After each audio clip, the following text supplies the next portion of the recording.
অনেক রাত হয়েছে, থামো, এবার ঘুমাবে চলো।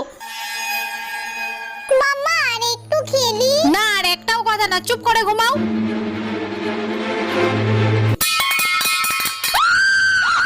এই বাইরে কি একটা শব্দ হলো? না মাম্মা, যেও না।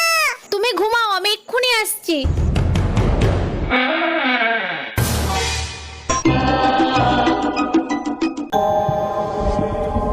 কে কে ওখানে? ও আচ্ছা, এই বোতলটা পড়েই মনে হয় শব্দ হয়েছিল। কে ফোন করলো এখন? এই সুইচগুলোও তো কাজ করছে না। হ্যালো। এই আজকে অমাবস্যার রাত, বাড়ি থেকে কিন্তু বের হবে না। ও আজকে অমাবস্যা রাত।